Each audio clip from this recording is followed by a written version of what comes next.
here in the Philippines, Happy Feet versus Execration. Free event, guys. Free admission. You can go in.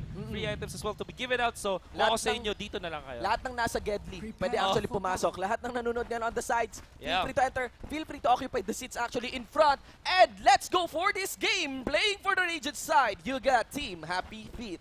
It's Jessie Bash on the silencer, Ben Hur for the Medusa, Rappy on the Tiny, Jules on Ogre Maggie, and X-Drag on the Pup. On the other side, Dire, you have Execration, Kimo on that Undying. It's gonna be RR with that Beastmaster James naman sa kanyang Dragonite, Gabby sa kanyang Huskar, at last but not the least, Raging Potato, ang idol ng lahat sa kanyang Oracle. Eto na, mukhang seryosohan na pare sa teams natin ngayon. Talagang wala nang actually, no? All in na to, parang medyo tinginan ko talaga dito. Strong lane, strong game ang ating laro ngayon. And especially considering this kind of, ano ba na, zombie dance mula kay Undying. Especially considering the compositions nga dito ng ating mga team. We might have a long game. We might. Okay, I think that we might either have a very short game or a long game. Tingin ko walang in between. Yung pala, walang saktuhan lang kung may naka-snowball dito. Yeah. Ayan. And ito yung Tiny na sobrang cute na cute ang majority of the Tiny. People. Ito yung nakapunta sa Bambang Balintawak, nakabili ng nakabili ng Walis Tambo. Tapos pag pumunta ka sa bakuran niya, babatuhin ka niya. Hoy! Yeah, and actually, maganda na yung 3 grab ngayon kasi at the start of the match, I believe, meron ka kagad na 6 charges. No? Dinagdagan yung charges, no? Although, at certain degree, medyo na-reduce yung kanyang effective DPS and effective scaling throughout the late game. Yung kanyang early game at mid, tingin ko nandun pa rin damage output pa rin. And definitely, I think yung staying power ng isang Tiny ay na-buff, especially with that plus 15 armor that you can get out of just maxing out your growth, yung level 6 skill niya. Indeed, ladies and gentlemen, strong lanes na naman ang habol nga dito. You could see actually the investments here in the top lane. 3 members already. Arcane Curse is casted here. Gabby, may burn na nangigaling sa kanya. Ganyan ang Huskar. Binato ng Walis, mga kaibigan. Jules to the front line. Will there be enough damage coming in from Jules? One last hit. Not gonna be risky to go for a tower dive. Meron ding burning spear. Wala kay Gabby dito. But the damage is not there. Kimmel, he's actually trying to spot out the blind spots para lang madamage si Jules dito. So, mamaya na tayo mag-first. A very clutch usage of the fortunes and mula kay Raging Potato to purge off yung slow na meron kay Huskar. Was able to survive. But overall, I like the decision from Happy Feet. Natatapatan nila ngayon yung aggressive trial, yung trial dito. And Silencer actually makes a lot of sense in this lineup just because of how spammable yung mga skills dito across the Undying as well as the Oracle. So, ibig sabihin yung mga Arcane Curse dito can definitely stop the progression, the skill rotations na mula sa side ng Execration. And might be, it could be converted into a better team fight, but look at this. Kimo, manning up against Rappy. Yeah, this is not good. Para kay Kimo, mga kaibigan, may inherent Kunachi itong ating si Rappy. Actually, by the time na napag-overstay doon si Kimo, pwede siyang mabato ulit ni Rappy doon ng puno.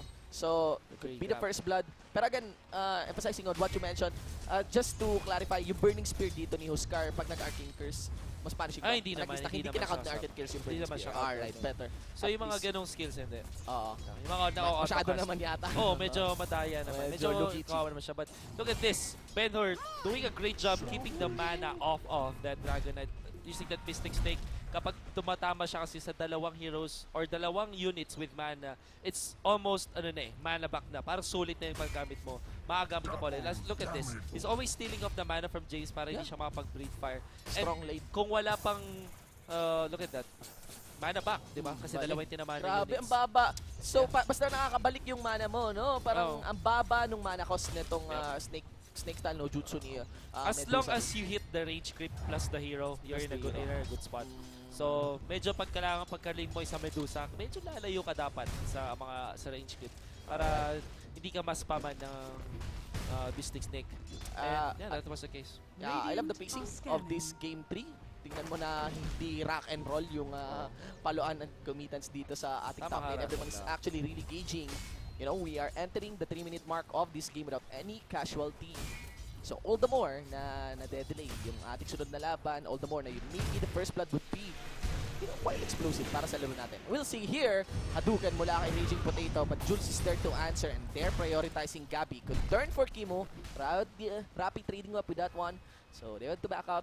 Pero for the most part, Happy Feet, in terms of the trade, they're winning the top lane. Oh, for sure. Kailangan na ang Magic Wand, Magic Stick is quite of importance. Rappy will try to Overextend actually for a bit. Meron tombstone na rin dito. Two-man rooted dito mga kaibigan, but two-man avalanche na nasalo ng Execration. Lots of damage coming in from Raging Potato, and you could see how much damage Gabby can dish out, especially with this low life na Huskar natin mga kaibigan. Another Hadouken from Raging Potato, and 2-0 instantly for the Execration. Another TP for the Tiny. Maybe try to answer back, but no, it won't be. Jules back out. And doon na pamali. Yun ang problema ngayon ng Tiny, nag-overextend siya. And he was spotted actually by a ward right there. So medyo prepared yung Execration, and you can see how prepared they were. Kinasagad yung tombstone at the first sign of the Tiny, tapos naka-ready na rin yung fortunes. And dahil na-lockdown sila sa place for a long time, for a long enough time, ang daming zombies na yung lumabas doon sa tombstone. Na naka-hit sa kanila. For the most part, nung naka-lockdown sila, nung naka-root sila, those are multiple auto-attacks na hindi na-dish out sa membro ng Execration. So, sa pau. More importantly, parang Shinbu, wala silang, at least sa top lane, wala silang effective way to eliminate the zombies. Kasi ang bagal umatake nila parehas. Especially the Tiny, a very slow base attack time. Tapos ang bagal na rin ang kanyang animation din. So, wala pang armor Tiny. Alam mo, I think, although natanggal na yata, hindi na yata siya negative armor kasi dati negative armor siya. Ngayon, 0 na lang. 0 na lang. So, 0 armor kahit yung mga tombstone zombies, pumupunit yan sa start ng game. Sa kung early sino game, pa yung bato na siya pa yung walang armor. Oo. Well, kasi bato nga. Bato nga naman. Bato nga. Marupok. Marupok. Makakaibigan. Nagkakrak. Ngayon kasi di talaga, malulugi ang bato sa panahon na to mga kaibigan. So, anyway, Arcane Cares is still a hustle for this lane. It's a big question, really. Kasi, napaka-punishing actually yung 2-0 yun. Ngayon ka lang napansin. Okay. Kasi may malaki na yung freedom ngayon na nakuha ng Huskar. And he's gaining level for that one. So, we'll see na lang. Kailangan, it would be disastrous for Happy Feet to lose that next lane fight. I would say that the Huskar is quite that volatile pick. Parang, it's either a hit or miss. Parang gano'n. Kapag hit siya, sobrang lakas siya, sobrang tutulog. Pag miss siya, very hard to actually come back. But there you go, another tombstone coming in here. I think that they will still go on this one, or probably not, as the towers are ready. Tower is ready. Yeah, steadily though, you could see that RR was checked there by Extra. So definitely this Beastmaster could be said as not having the best time against the Buff. Makikita mo rin naman ang estado ng ating ekonomiya sa larong ito. Lots of us coming in din mula sa blast dito ng ng focus din ng ating Oracle. Yeah. The stun, and it's kind of a spammable din. Dito sa lane natin. So far I think that Execration, they will not look to overextend. Kasi mas maganda naman yung mid-game nila. I think that they need just to get those items. Probably get the drums even sa kanila. Then get the mech. And pag nakapagdating ng 20 minutes, or even the 15-minute mark, kapag meron ng Necrobook available for the Beastmaster, you can expect them to go on and try to push and to stop the progression of the Medusa. And Extra has to be big on the other lanes. Para lang at least ma-offset yung pag-answer dun sa Beastmaster. Or maybe he can find a way to check that Beastmaster with the power. With that very, very dominating power in terms of push. Pag may Necrobook. Personally, I think the last pick Medusa here for the Happy Feet. It is good in a way na yun na yung best pick nila possible to answer all of their problems. Siguro, the only problem that they can answer right now is what will happen if the mid-game snowball from the Execution side will roll. Kumbaga, magkabuo na siya. Kasi mauubusan ng mapa para pag-farman nito si Medusa as the time goes by. Especially kapag magandang success. So very key here for the side of Happy Feet is to stop the progression of at least ng Huskar or the Beastmaster. And maybe did want something talaga din na kahit hindi ganun kataas yung obvious or upfront damage niya, at least makunat din talaga. You could see naman na walang masyadong nakaka-burn ng mana dito ni Medusa para sa side ng Execration. So I was considering of the option na kung Luna nga ba or Mirana or Medusa. Or Viper is may pagka-conditional kasi hit or miss din kasi yung break kanina. So talagang ayun na lang, safety yung kinuha dito ngayon ng kasi mawawalan sila ng late game pag Viper pinili. Anyway, dapat go on to Jules. Jules here, 2 members collapsing onto him. May nagpakita pang dragon doon na actually photobomb mga kaibigan. After the skill, gonna be backing out. So, kind of steady din sa laro to. But James puts in the Dragon Tail, stun. But you could see the Stone Gaze, mga kaibigan. Nicely done there by Boyanur Pogi. That's gonna be the Dream Coil under the tower. But tumba ang Medusa dito. The Medusa, Tender B, and answer mula kay Happy Feet. Kompleto, full package ang Execration in the mid lane. Jules is here already. Puts in the slow kay RR at the burn. Jeshibas gets clapped on. And Execration bypassing this tier 1 tower. And puts the crowd control kay Jules. Goes in big. Just Bimbo Tings. Ang ultra kill ng BGC. Yeah. At grabe naman yung ginawa pinakita dito na Execration. Inapat agad nila sabi. Actually, 5. Almost. Parang say, yeah, 5 members of the side of Execration collapsed to the mid lane. They gang up on Benor. All things considered, maganda na start for Happy Feet. In a sense na yun na lang yung best case possible sa kanila. Nagamit yung Stone Gaze before the Roar was activated. But there were so many heroes there ready for Execration and no TP there. Wala din sa side ng Happy Feet. And ultra kill para kay Raging Potato. Tagama na sa bato. Mga chong ultra kill support. Yeah, for support. And 8 minutes. Where pa? All's good. All's good in the hood talaga para kay Just Bimbo Things. That's the thing with Idol Bimbo rin talaga. Sabihin natin kaya lagi siyang sinasabihin na most explosive na player. Most explosive. Parang kahit anong mangyari, sasabog siya. Either para sa kanyang team or para sa against the opposing team. Definitely. Yeah? Magtiwala kay Bimbo. Tiwala ka lang. Bimbo, mamaya. Nevertheless, laging entertaining. Yan ang masasabi ko kay Yan ang sigurado. Kahit anong mangyari, masarap siyang panoorin. Okay. So let's see here mga chong. Actually, that's a big fish pick up here by Execration in the mid lane. Hindi ka translating sa isang objective, mga kaibigan. But let's see. Makikita nyo sa configuration ng mapa natin, hindi natin pwede mention kung ano man ang nagaganap ngayon. Especially with the Planet States here of our team. But taking note the conditions of the lanes here, clearly may edge na nakukuha pa dahan-dahan yung Execration. For sure. Parang wala na kinuhang laban din ang Happy Feet dun sa top lane. Hindi na nila pinipwersa, hindi na rin nagkano ka-aggressive. Tiny kanina dumadive. RR here, under tower. Will there be any Stone Gaze? Wala na rin mana na available mga kaibigan para kay Benor Pogi. At unang check para sa mid lane dito ng Happy Feet. There's gonna be the toss. Ang laking dragon niya na lumipad. Uy, lumipad yan mga kaibigan. Naka-false promise at mukhang mapapatila si Punk. There's the root up. Patay si Rag. No. For a while, makapag-face shift siya. Pero din si Rappi sa may bandang Kitaki mo. Falling low pero meron pa siyang decay. And he will survive for a while. Darkers will take him out though. At ito na, parang si Jesse Bash. Jesse Bash! To James. Bumato ng Beyblade.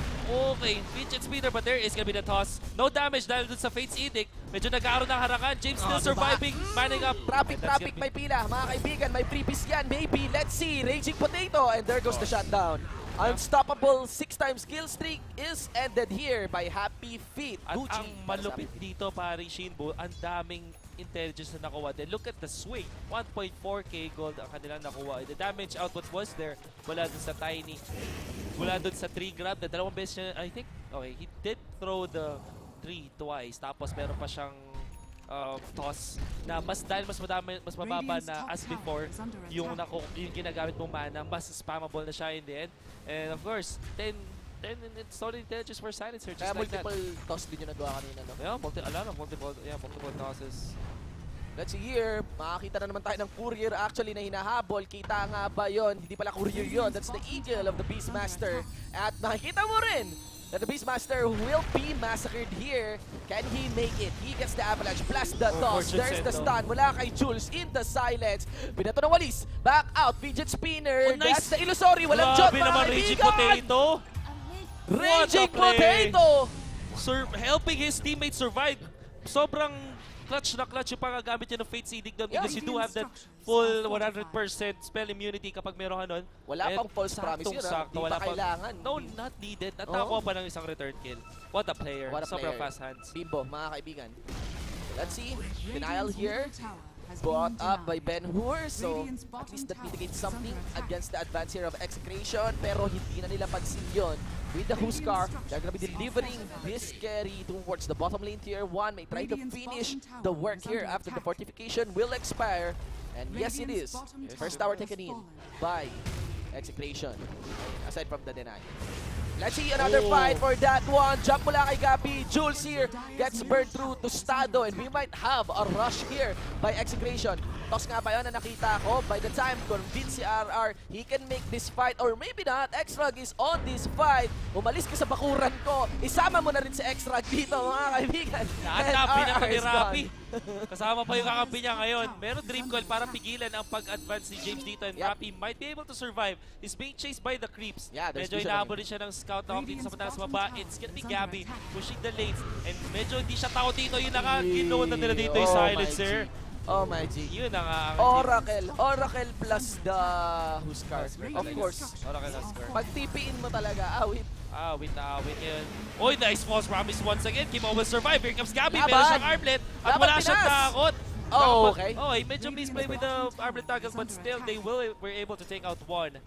And, well, I think that overall, okay pa rin yun sa Happy Feet because ang nakalasik is Dire and it's not as punishing as when a hero will actually take it in terms of gold lang naman. So kay Ben-Hur. Nakay Ben-Hur na ngayon yung kwento, no? Para dito kay Happy Feet. Malaki yung nakasalalay ngayon dito sa Happy Feet. Lalo pat para sa unang tingin, no? Execration ang may palang llamado sa larong to. Binigyan ng puno yung Dragon. Gonna be backing out this Dragon Knight. Also spotting out isang stack. I think that they are taking the stack right now sa top lane, direct yung Dragon Knight. And yeah. So yeah, he does have the drums. And wala pa siyang AoE damage kasi level 1 pa lang kanyang ultimate. But he does have that Breathe Fire. And he can slowly take this creep stack and get above the net worth charts then. As we did mention, drums pickup is very potent here for the side of Execration. Spot out yung Execration dito sa may Rush Pit, mga kaibigan. They may have an idea what is about to be cooked here. Napa-Rush Pit nga na maaga. Dinadala si Gabby. Mababa buhay ni Gabby pero walang problema yon. Story ni Rappi on to Kimul. And there's gonna be the Serpent mula kay Ben-Hur Pogi. A fight will collapse. Is that the sound of silence? That is the sound of silence. Tama ka dyan, pare Kimul. The Tombstone being taken down. There's the Stone Gaze pero wala nakarap sa kanya. Gabby. Bamba out na lang dito ang Execration. Tignan natin, Ben-Hur. They want to go back. Get the kite away. Gabby would re-engage. False promise, false promise. Kailangan yung atrasan yan. Multo yan, mga kaibigan. Silence once again towards the Huskar. But can they take this fight? They know that behind the Huskar was actually the Execration squad. Another jump. And one by one, Happy Feet members are getting blocked out. Adidas. Oo, tatlo yung napatumba doon ng side ng Execration at wala pa yung Dragon Knight sa fight na yun. They really need the Stone Gaze to connect para at least meron silang setup for the fight. They can dish out the damage but that didn't happen. The Stone Gaze was way too early. At after the false promise, wala na sila nagawa doon kay Gabby after umamba out. There was a very good usage of the global silence but not gonna be enough. They really need more items dito kay Medusa. Yeah, definitely. They need more items, they need more damage. Yeah. Does have the madness right now, so he can take the stacks pretty handily, but he needs more items.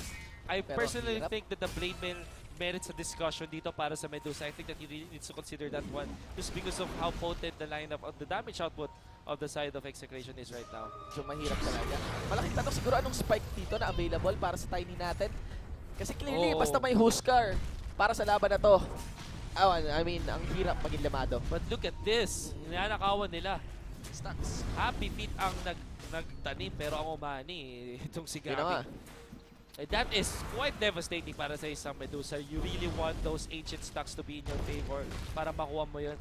And tingnan mo, Tiny, sabi dito ni paring Rappi, I'm gonna take the weightlifting dito para sa team natin. Hindi nag-work ate Medusa so far. And I will use the Sagi ni Asha actually para sa kanya. The thing here is, on the first glance, makikita mo that Execration is like rushing Happy Feet. Pero the real story here is that Execration is actually limiting the map para sa Medusa, para hindi na rin talaga maka-back up. And they're moving, one by one. Kung makita man nila na mayroong body members dito ng Happy Feet, so tago na lang dito itong ating Buck. Pero of course, there's another objective. Aside sa hero, they can easily get the tower tier 1. In the top lane, sumagot si Ben-Hur Pogi. Gonna go for the push on this tier 2. As the Dragon Knight, medyo walang sense na para i-go yan. We did mention during the 15-minute or 20-minute part, there's a lot of potentials. Look at this the Hawkless scout out where Rag is. Merong fortunes and madadodge nga lang with the face shift as well as the orb. Jaunt still going, but okay, not gonna be in the... Siguro ang interesting part dito is that hindi ganun ka-well equipped. Equipped lang, okay? Pero hindi ganun ka-well equipped ang Execration ng taking the high ground fight. Siguro kung makuha man yung mga tier 2 towers. So, I agree Yun with din you. yung problema kasi ang bilis din ng clear eh. Ng Medusa eh kapag Hold that umangat yung mga thought creeps as dito. they will go on to Rappi. Pero good May music rush? din. Lumabas si Davy Jones, mga kaibigan. Actually, ito yung kalaban ng Power Rangers. Mga kaibigan, si Kimul. Pero walang answer din. Backup na lamang yung Happy Feet. They're being very wise actually on taking this fight. There's no reason. Actually, isang mindset sa isang laro is kapag di mo na alam kung paano ka mananalo, pero alam na alam mo kung paano ka matatalo, wag mo gawin yung wait, para matalo ka. para matalo. Ganun lang. Parang simple. Yes, you're not playing to win, but you're playing not to lose. At least But ganun they na lang, did no? take out the puck dun sa top lane. Sorry, look at this, the army mula dito sa Execration side. Kinakailangan talaga nila si Ben Hur dito. Yeah. Good usage of the Mystic Snake, but the top is quite unsafe dito. They do have the Soul Ring, pwede niya kilang, pero hindi na nila gagamitin. They stun of Gabby. It does have that Fate's Healing. Is immune from magic damage so far. Medyo masyado limited lang din kasi yung crowd controls dito ng Happy Feet in a sense that they have to close a certain distance para effectively mailagay nila yung mga spells and skills nila that could be game-changing. Sa larong ito, let's see, makikita mo, same formula ang dala ngayon ng Execration. Just deliver Gabby near the tower. Pero may gamble silang dinadala dito. Yun din. 19 minutes, the second to the last outer tower being taken by Gabby right now. Does have the Aegis. He's quite unafraid dito. Eat up of Mystic Snake, pero wala siyang pakialam. Kaya sila niya is the towers. He'll be able to do so. Isa na lang outer tower available ngayon. And palit na palit ang mapa dito para sa side ng Happy Feet. But sabi mo nga, the high ground defense, kung talagang head-on collision lang dito, I would favor yung defense ng Happy Feet. Ng Happy Feet sure. kasi AoE pa rin naman yung Avalanche dito. But the question is, hahayaan ba ng Execration na mag-head-on collision? I think that they could, they're smart players. I mean, alam nila yan. Ang ano dito, management ng creep equilibrium para at least mapalabas yung Happy Feet. You cannot just shove in the lanes, ganon. Meron silang available actually na Aegis of Immortal. Maybe they can force something with that one sa kamay actually ni Oscar. I'm not so sure kung bumalik na yon.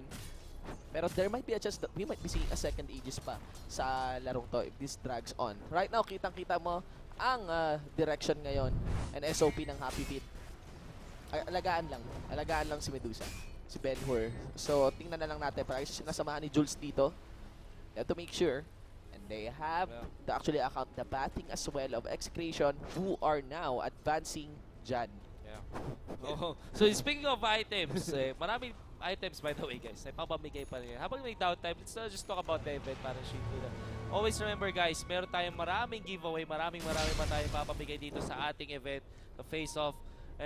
Yeah, be sure to join the activity as well kasi activity 1 and activity 2 dun sa mga activity booths natin dyan sa bandang likod. Kasi pwede kayo manalo ng cellphone sa last giveaways of course.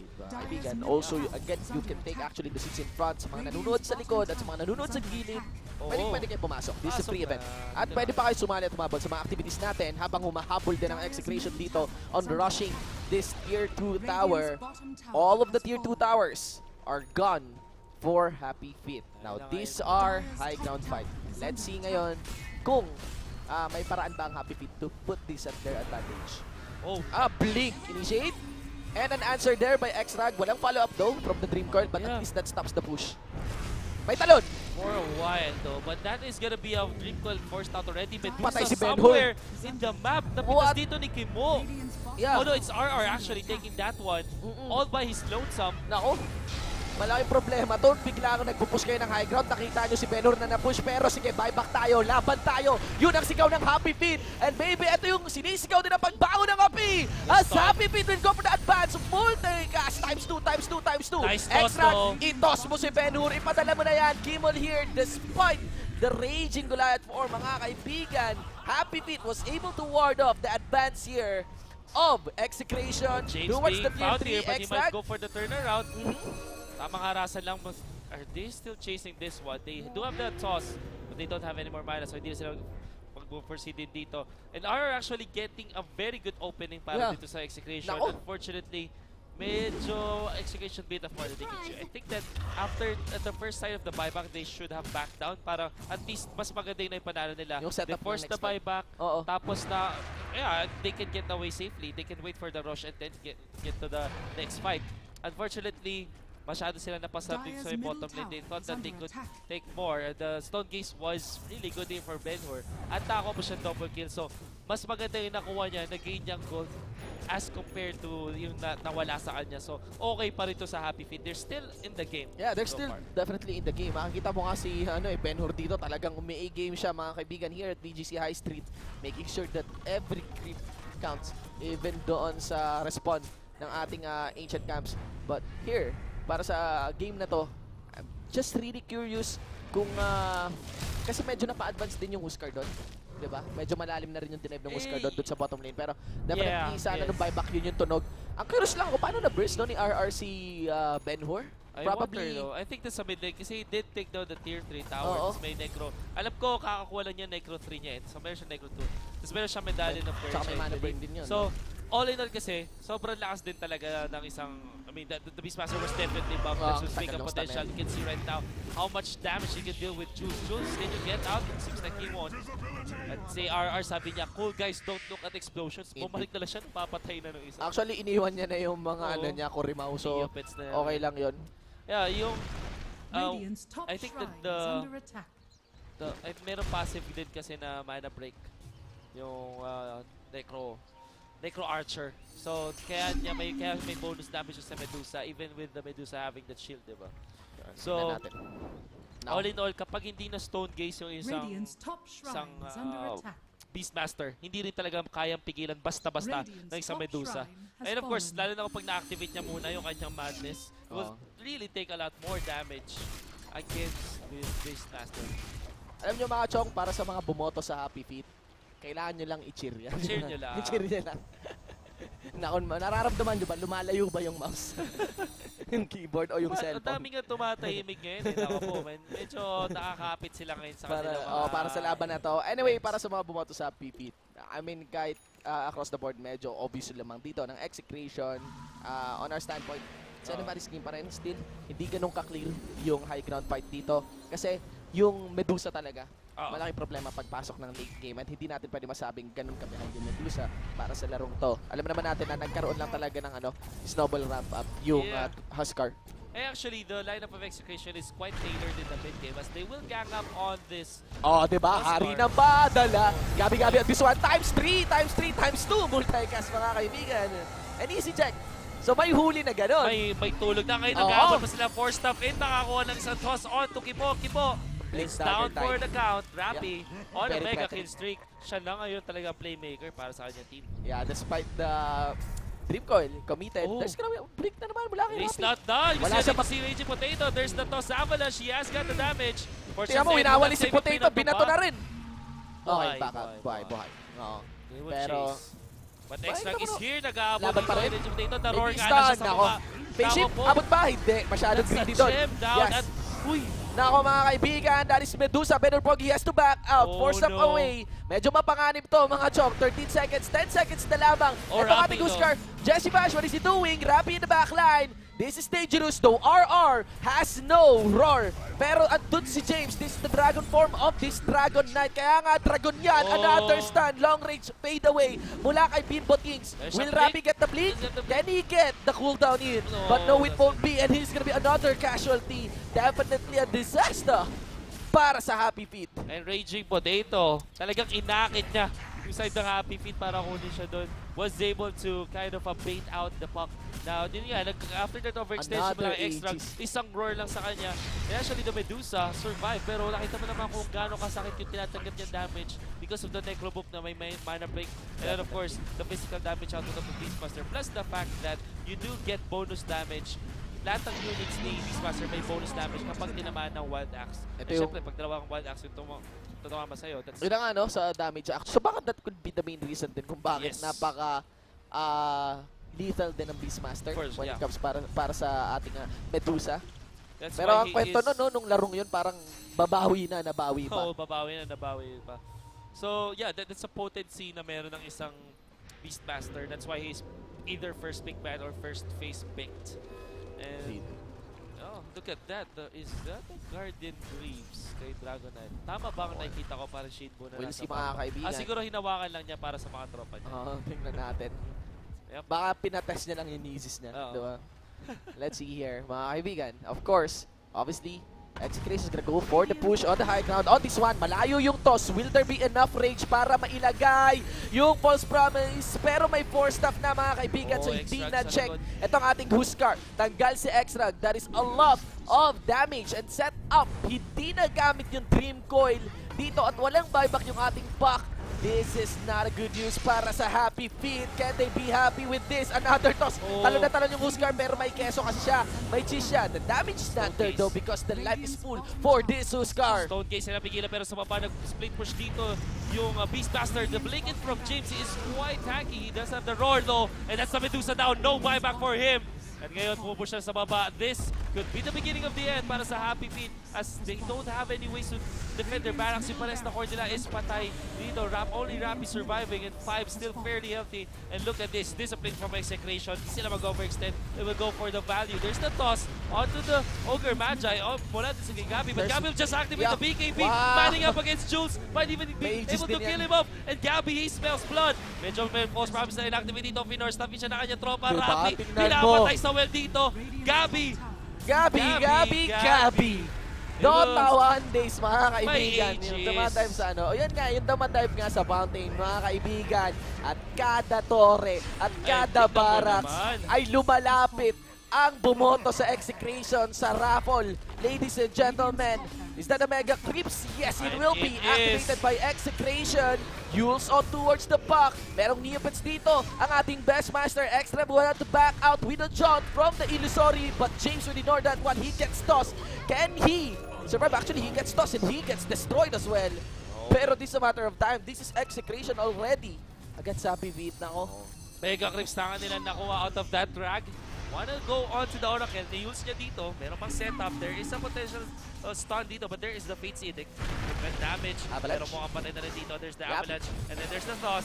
May False Promise. Kaya ba niya mag-TP? He does have the Purifying Flames to give him some time. But he cannot TP. Wala na siyang mana dito. He does have the Greaves in 9 seconds. At hinahabol pa rin siya dito. Nako po, he's creating a lot of space for his team. As the Dark Courier, one of Lotus Sword, but he will be still ginagaya na si Rapi. Oo. Ginagaya si Rapi kanina. Yeah, hindi naman pwedeng ikaw lang, parang Rapi, ako rin. Pero iba yun eh, buong team eh. Oo. Mga 10 yata yung bumabanat kay Rapi doon eh, para sa laban na yun. Tapos dalawang Winter's Curse din. It's a matter of time, ladies and gentlemen, I dare say, especially with the Mega Creeps activated, something close to a miracle if Happy Feet may want to get back dito sa ating laro. Marami ng laban ang naipanalo ng Mega Creeps. Gamit ang isang Medusa na may Divine Rapier.